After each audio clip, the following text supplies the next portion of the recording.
Hey guys, and welcome back to A&J Education YouTube channel. In today's video, we're here to talk about politics as a discipline that you can study at university at undergraduate level. So if you're interested in politics, keep watching because this video is for you.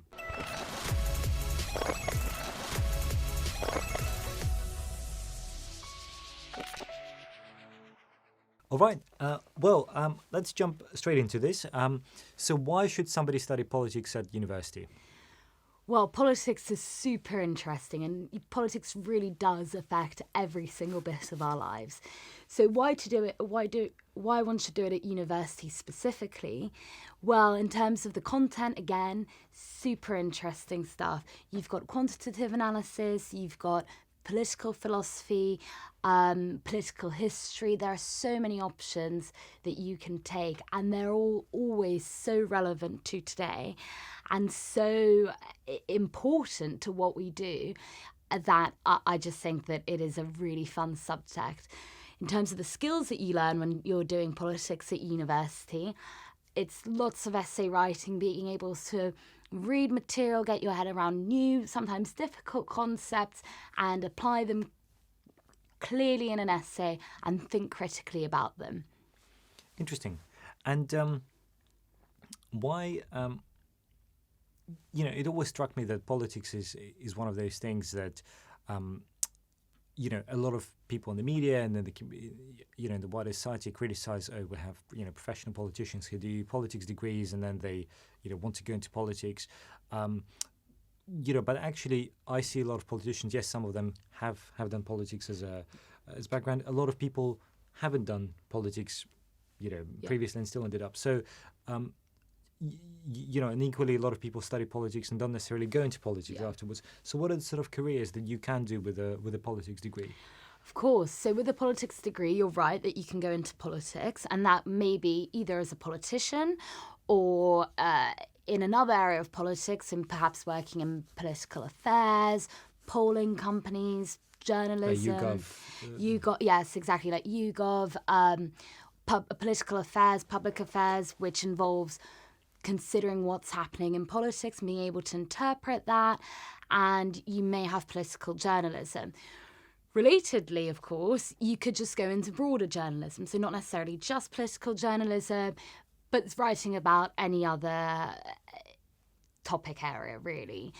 But that's not all, as you say. A lot of people who do politics go and do law afterwards because a lot of those skills that you learn in politics are very much transferable.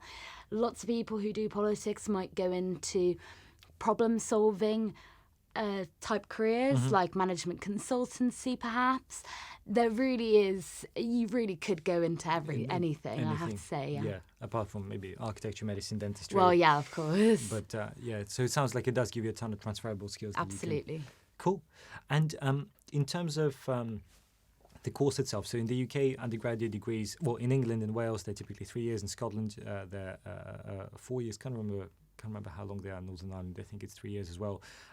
But what would be this, the content of those 3 or 4 years typically?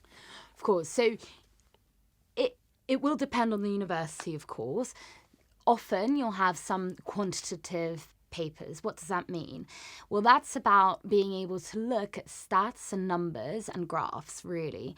Some universities will be much more almost sciencey. It is a political science, so it will be more sciencey than others. So usually you'll have some options for papers along those lines, and they also could include, in fact, looking at polling numbers or voting numbers. Why do people vote the way that they do? What makes them vote the way that they do? Then you have political philosophy, which is almost at the other end of the spectrum in terms of how sciencey it is.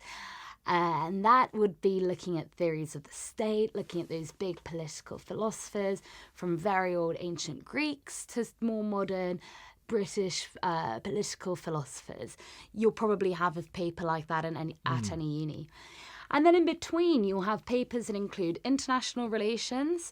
International relations can have some of that theory stuff. So what do states want to have? Is it power that they want to have? Is it influence? What does power mean in international relations? But also has some of that statistical or science-based analysis. You have comparative government usually at universities. They'll usually offer something along those lines. What that means is looking at the way that government works. What makes a good parliament? What does it mean for parliament to be effective? Is it passing laws quickly? Is it passing good laws? What is a good law? Those are the sorts of questions that you'd be seeking to answer.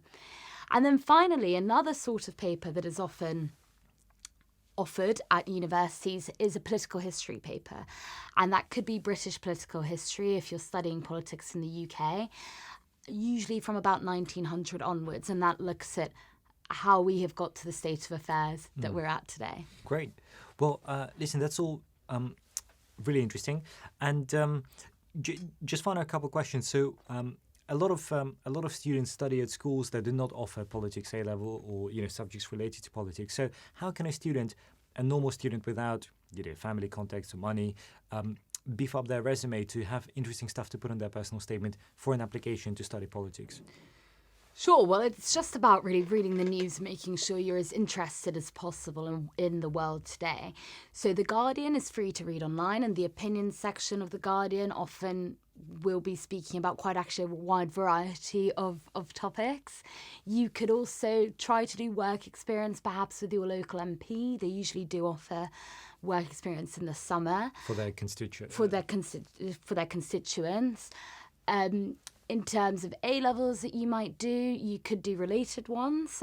For example, history A-level or economics A-level, if that's offered at your school. If not, at your school, you could set up a society, a politics society or a debating society, and just get involved. Make sure you're talking about the news and are able to show an interest in what's going on. Yeah. And in fact, many of our A&J Education students, I always tell them that the most useful things in terms of admissions are free things that anybody can do themselves, but that you just bother and, take the time to execute. So often is set up a society at school, create a simple website with a blog and maybe some articles, some of your thoughts, cold email 500 professors, invite them for a Zoom seminar that you host online. And guess what? Out of 500 people, maybe 1% turns up, but you only need 3 or 4, and you've got an event, and then you can talk about it, and it looks really cool on your CV. Well, yeah, on that topic, in fact, in terms of writing blog posts, you could enter essay competitions, some politics essay competitions. There are several universities and charities, and I think there's also a parliamentary essay competition. That looks very good on a CV.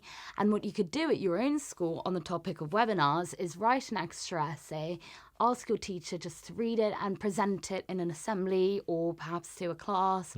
Or, to your teacher, so it shows that you're taking an independent interest, as you say, just being bothered to be interested in politics and think beyond your subject as well.